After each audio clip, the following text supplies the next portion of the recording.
নমস্কার। আজ বলব একটা ভৌতিক ঘটনার কথা। এই ঘটনাটি ১৯ শতকের। ১৯ শতক মানে আজকের সঙ্গে বেশ খানিকটা তফাৎ রয়েছে তার। ১৯ শতক মানে আজকের মতোই মানুষ আছে, আজকের মতোই সবকিছু, কিন্তু খানিক আলাদা। এই যে ঘটনাটির কথা বলতে যাচ্ছি, এটি ১৯ শতকের দ্বিতীয় ভাগে ১৮৮০ থেকে ১৮৮৪ এইরকম সময়ের মধ্যে ঘটা।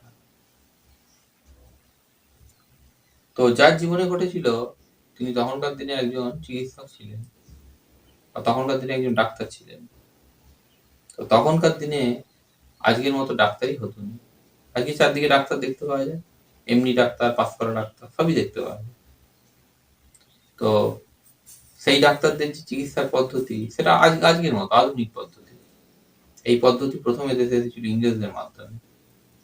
তাই ডক্টর থেকে এসেছে ডাক্তার কথা। ইংরেজদের মধ্যে যে ডাক্তার সেইটাই এখানে ডক্টর। কিন্তু সেই পদ্ধতি এখন সবাই গ্রহণ করেছে এবং সেটাকে সবাই মিলে ডেভেলপ করেছে, উন্নত করেছে। ফলে এখন আর জিনিসটা ইংরেজদের না, এখন সবার। এই পদ্ধতিতে এখন যে চিকিৎসক যারা চিকিৎসা করে তাদের ডাক্তার বলা হয়। কিন্তু পুরনো যে চিকিৎসা পদ্ধতি তার সেই পদ্ধতির নাম হচ্ছে একটা পদ্ধতি প্রাচীন ভারতে, সেটা হচ্ছে আয়ুর্বেদ। তা থেকে যারা সেই পদ্ধতিতে যারা চিকিৎসা করবে বা চিকিৎসক তাদেরকে বলা হতো কবিরাজ, সংক্ষেপে কবরেজ। আরেকটা হচ্ছে মুসলিম শাসকদের মধ্যে বা মুসলিম শাসকদের হাত ধরে আসা যে চিকিৎসা, এটা হচ্ছে ইউনানি বা হাকিমি ব্যবস্থা। এই পদ্ধতিতে যারা চিকিৎসা করতে তাদেরকে বলা হতো হেকিম। তো স্বাভাবিকভাবে এইটা হচ্ছে স্বাভাবিক ছবি। এখন রোগের ক্ষেত্রে জাত ধর্ম বিচার হয়নি বা হিন্দু মুসলিম এসব হতো না। যারই যে ব্যবস্থায় প্রসন্ন হতো, ধরা যাক আয়ুর্বেদ ব্যবস্থায় বা কবিরাজ ব্যবস্থায় কারো প্রীতি জন্মায়নি বা কারোর পছন্দ হয়নি, সে হেকিমি ব্যবস্থায় যেতে পারত। হেকিমি ব্যবস্থায় কারো অপছন্দ হলে বা কারো পছন্দ না হলে সে কবিরাজি ব্যবস্থায় আসতে পারত। এই জিনিসটা হতো। তো এইটা সংস্কৃত একখানা শ্লোকও আছে এইটাকে সাপোর্ট করে, যে আতুরে নিয়মানাস্তি, অর্থাৎ যার ক্ষেত্রে যে যে আশ্রয়হীন, যে নিরাশ্রয় বা যার মধ্যে গোলমাল আছে, যার শরীর অবস্থা ভালো নয়, তার ক্ষেত্রে নিয়ম প্রযোজ্য হবে না। তা আতুর অনাথের প্রতি নিয়ম নয়, নিয়ম সবসময় বলবৎ হবে না। এইরকম জিনিস আছে। তো তা থেকে বোঝা যায় যে এইরকম ছিল। তো আজকে যার কথা বলতে যাচ্ছি,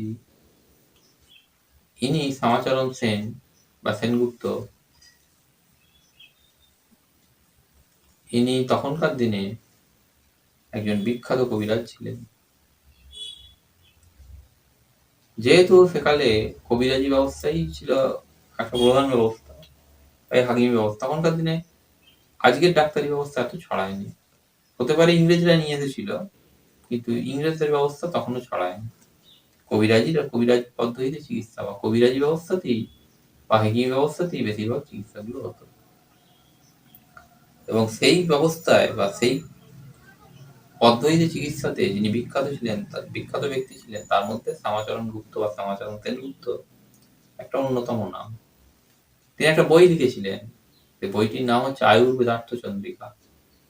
এই বইয়ের পাতাটা হচ্ছে এইরকম, এই যে একটা সংস্কৃততে লেখা বই। এই বইয়ের মধ্যে বিভিন্ন রোগ, তার ওষুধ, সেগুলো সব বলা আছে। এই বইয়ের মধ্যেই তিনি প্রেত দত্ত বা ভূতের দ্বারা নির্বাচিত ওষুধের কথাও তিনি বলেছেন। তিনি লিখেছেন যে অতঃপর আমি রোগ নির্ণয়ে মানে রোগের চিকিৎসা দিতে অসমর্থ হলে এই প্রেত দত্ত ওষুধ ব্যবহার করতাম ওই নির্দিষ্ট রোগের ক্ষেত্রে। এবার সেখান থেকে শুরু করি। এই ব্যক্তির বাড়ি ছিল নদিয়া জেলার ভাজনঘাট নামক জায়গায়। এই যে কবিরাজ মশাই, তিনি ঘোড়া ব্যবহার করতেন। তখনকার দিনে যে পদ্ধতি সেইগুলো। আজকের যুগে ডাক্তারবাবুরা গাড়ি ব্যবহার করেন, মোটর বাইক ব্যবহার করেন। তখনকার দিনে এসবের ব্যাপার ছিল না। তখনকার দিনে দ্রুতগামিতার জন্য ঘোড়াই ছিল সব থেকে ভালো। আজকের মতো তখনকার দিনে পিচ রাস্তা হতো, তখন মাটির রাস্তা। ইটের রাস্তা হতো, কোথাও কোথাও দেখতে পাওয়া যেত। সেটা রাজবাড়ি বা সম্ভ্রান্ত লোকের বাড়ির জায়গাতে, এলাকাতে। সাধারণ রাস্তা সব মাটির হতো। সাধারণ লোকের বাড়িগুলোও মাটির হতো। এইরকম। তো যে একদিন সকালবেলা এই শ্যামাচরণ গুপ্তর কাছে একটা দূর গ্রাম থেকে লোক আসে। এসে বলে, আমাদের বাড়িতে একজন লোক মানে ছেলে তার অসুখ করেছে। আপনাকে যেতে হবে। তো শ্যামাচরণ বাবু জানতে চান কি অসুখ করেছে। বলে, আপনি চলুন না, গেলে দেখতে পাবেন। এই সমস্যা বলে বলে। তো শ্যামাচরণ গুপ্ত তিনি ঘোড়া ছুটিয়ে বেরিয়ে পড়েন। সেই বাড়িতে গিয়ে পৌঁছান। বাড়িতে অনেক লোক আছে। মানে যে রুগী তার কাকা, তার আত্মীয় স্বজনেরা সব রয়েছে, তার বাবা মা সবই আছে, এবং সে একটা বিছানায় শুয়ে আছে। শ্যামাচরণ বাবু সেইখানে গেলেন, সেইখানে রুগীর বিছানার পাশে। যে সব লোক বসেছিল তাদেরকে তিনি সরে যেতে বললেন একটু, বলে তিনি তার চিকিৎসা শুরু করলেন। জিজ্ঞাসা করলেন কি কি হচ্ছে না হচ্ছে, সেই মতো ওষুধও দিলেন, দিয়ে বিছানার পাশে বসলেন কিছুক্ষণ। কিন্তু এখানে একটা ঘটনা ঘটে, সেটা হচ্ছে যে রুগী এর ক্ষেত্রে শ্যামাচরণ বাবুর ওষুধ ফেল করলো। মানে কিছুক্ষণের জন্য রোগের প্রকোপ কমায়, আবার পুরনো রোগ শুরু হয়। মানে ডাক্তারবাবু নিজে দেখতে পাচ্ছেন কি হচ্ছে ঘটনাগুলো, যে ওষুধ কাজ করছে না ভালো করে। তো এইরকম চলতে থাকে। এদিকে ডাক্তারবাবু, এই যে কবিরাজ মশাই, ইনি সেখান থেকে পালিয়েও আসার কথা ভাবেন। যে ওষুধ দিয়েছেন, চিকিৎসা যেমন হয় ডাক্তারের কাজ, আমি ওষুধ দিয়েছি তো। বাড়ির লোক বলে, না ডাক্তারবাবু যাবেন না, কবিরাজ মশাই যাবেন না। সেকালে ডাক্তারবাবু বলা হতো, এই কবিরাজ, আয়ুর্বেদে যা চিকিৎসা হতো কবিরাজ বলা হতো। কবিরাজ মশাই যাবেন না, আমরা আপনার জন্য খাবার দাবারের ব্যবস্থা করছি। তার দুপুরবেলা খাবারটাও সেখানেই হয়, রান্না বান্না করে দেয়। তিনি সেই যে রাতটা রইলেন, মানে সেদিনটা রয়ে গেলেন ওখানে ডাক্তারবাবু, মানে কবিরাজ মশাই। ওই যে যে রুগী, যে এর নাম হচ্ছে বিপিনের বিছানার পাশেই শ্যামাচরণ বাবু একটা চেয়ার নিয়ে বসে রইলেন, দেখতে থাকেন যে কি হচ্ছে না হচ্ছে। কিন্তু এইরকম ওষুধ দেওয়া, রোগ খানিক সারা, আবার রোগের বৃদ্ধি, এরকম চলতে চলতে রাত 3টে, 3:30 নাগাদ এই বিপিন মারা গেল। শ্যামাচরণ বাবু একটু ঘুমিয়ে মতো পড়েছিলেন। তিনি জানতে পারলেন বাড়ির লোক চেঁচাচ্ছে, বা বাড়ির লোক কান্নাকাটি শুরু করেছে, তাদের ছেলে মারা গেছে। শ্যামাচরণ বাবু আর কি করবেন, তার ওষুধ কাজ করেনি। এখন এইটুকু শোনার পর যে কারণেই মনে হতে পারে বোধহয় আয়ুর্বেদটা এরকমই ছিল সেকালে, যে এরকম ওষুধ বোধহয় ফেল করতো। উত্তর হচ্ছে না, এইটা ব্যতিক্রমী ঘটনা, তাই বইয়ের মধ্যে লেখা হচ্ছে। সেকালে সব চিকিৎসাই হয় হেকিমি, নয় আয়ুর্বেদ, এই সব মেনেই হতো, এবং সাফল্য পাওয়া যেত, সাফল্যের হারও ভালোই ছিল। এবার কথা হচ্ছে যে সাফল্যের হার ভালো, অনেক রকমের প্রশ্ন একটা ভিডিওর মধ্যে আসতে পারে, কিন্তু সেগুলো থাক। এখন সাধারণভাবে বলে রাখি যে সাফল্য পাওয়া যেত, সবই হতো, কিন্তু ডাক্তার মানে আয়ুর্বেদের ডাক্তার বা হেকিম এত বেশিও হতো না। এটা হচ্ছে সব থেকে বড় ব্যাপার। তো এখানে চিকিৎসা ফেল করলো, শ্যামাচরণ বাবু দেখতে পেলেন যে তার চিকিৎসা কাজ করলো। তিনি পরদিন সকালা বাড়ির লোকের কাছ থেকে বিদায় নিলেন, ঘোড়ায় চড়ে চলে এলেন। কি আর করবেন, বাড়ির লোকই বা কি বলতে পারে।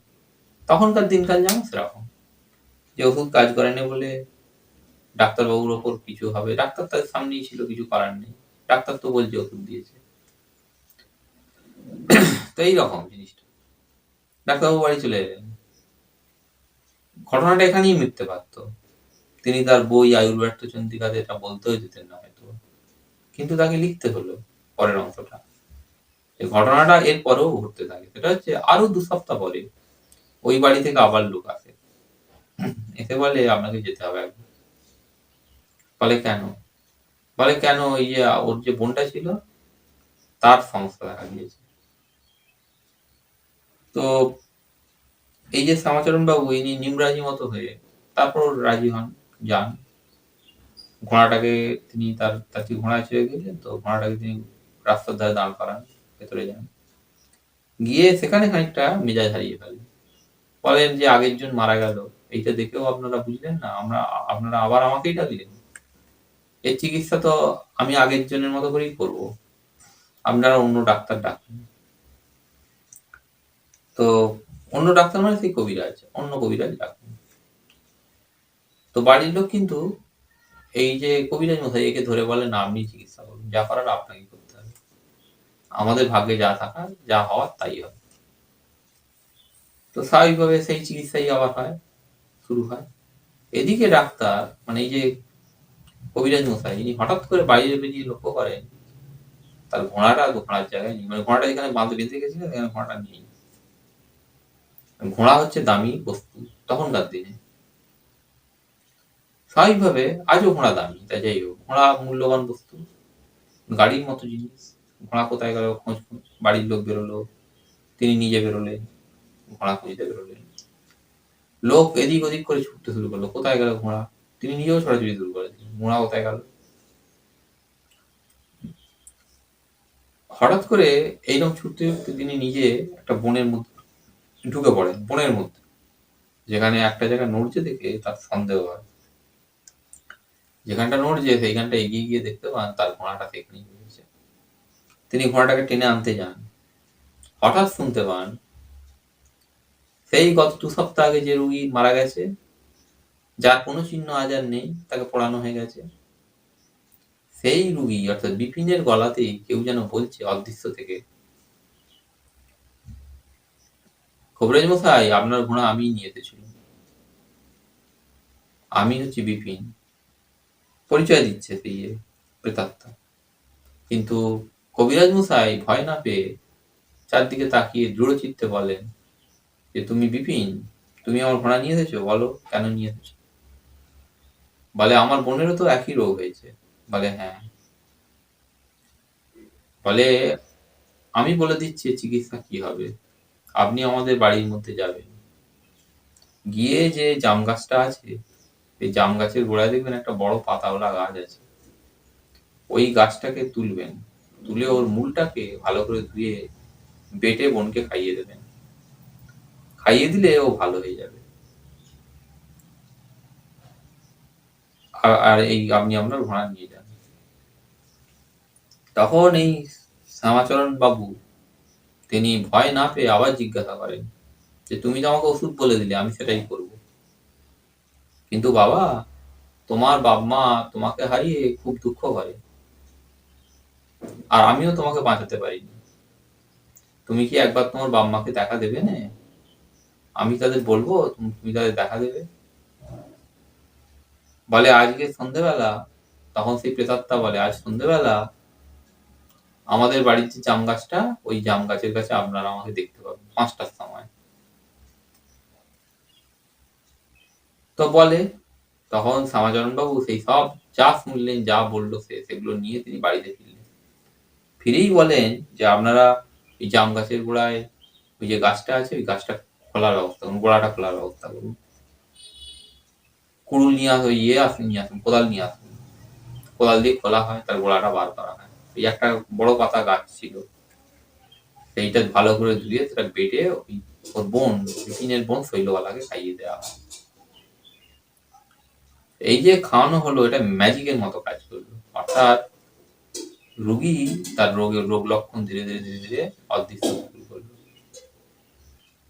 শ্যামাচরণ বাবু যার কন্যায় খুশিও হলেন, বিপিন মরে গিয়ে তার সুনাম তার যশ বৃদ্ধি করে গেল, এবং তিনিও ভাবি কালকে যেন বলতে পারবেন এক অলৌকিক ঘটনার তিনি সাক্ষী হলেন। তো সেদিনও তিনি রয়ে গেলেন, কি জন্য রয়ে গেলেন, রোগীর তো রোগ ভালো হচ্ছে, তিনি রয়ে গেলেন বিপিনকে দেখার জন্য, মরার পর বিপিন কেমন দেখতে হয়েছে। সেদিন সন্ধ্যে 5টার সময় শ্যামাচরণ বাবু দাঁড়িয়ে রইলেন, বিপিনের বাবা-মা বাড়ির লোক সবাই দাঁড়িয়ে রইল ওই জাম গাছটার দিকে তাকিয়ে। হঠাৎ দেখা গেল 5টা বাজার সময়, মানে 5টা বাজতে হয়তো 1 সেকেন্ড 2 সেকেন্ড বাকি, ওই গাছে সব পাখি টাকি আছে তারা উড়ে গেল, এবং জাম গাছের দিক থেকে একটা বার্তা এলো, মানে এরকম একটা ভয় কণ্ঠস্বর এলো যে মাগো আমি আজও দেহ পেলাম না, দেহ পেলাম না মানে আমি দেহ ধারণ করতে পারলাম না, তোমরা আমায় ক্ষমা করো। অর্থাৎ বিপিনের গলাতে বিপিনের প্রেতাত্মা বলছে, মা গো, আমি আজও দেহ পেলাম না। দেহ পেলাম না মানে আমি দেহ ধারণ করতে পারলাম না। তোমরা আমায় ক্ষমা করো। তখন সেই মা কাঁদতে কাঁদতে বলে, বাবা একবার দেখা দে তুই, তুই তোর বোন ভালো হয়ে যাবে? বলে, আমি ওষুধ বলে দিয়েছি, ও ভালো হয়ে যাবে। এবার তোমরা আমাকে ছেড়ে দাও, আমি চলে যাই। এই বলে বোন, এই বলে ভাই তার বোনটাকে চিরতরে বাঁচিয়ে দিয়ে সেই স্থান থেকে চলে যায়। অর্থাৎ বিপিন সেখান থেকে চলে যায়। আর শ্যামাচরণ বাবু এই গল্প, এই ঘটনা, সত্য ঘটনা এটা তার বইয়ের মধ্যে লেখেন। যে এইভাবে প্রেতদত্ত ওষুধ আমি পেয়েছিলাম এবং সেই ওষুধই পরবর্তী জীবনে আমি যেখানে এইরকম সমস্যায় পড়তাম, ওষুধ আর মনে পড়তুনি বা ওষুধ লিখলে ওষুধ ফেল করতো, সেখানে প্রেতদত্ত ওষুধ নির্বাচিত করতাম বা প্রেতদত্ত ওষুধ দিতাম। ধন্যবাদ, আজ এই পর্যন্তই।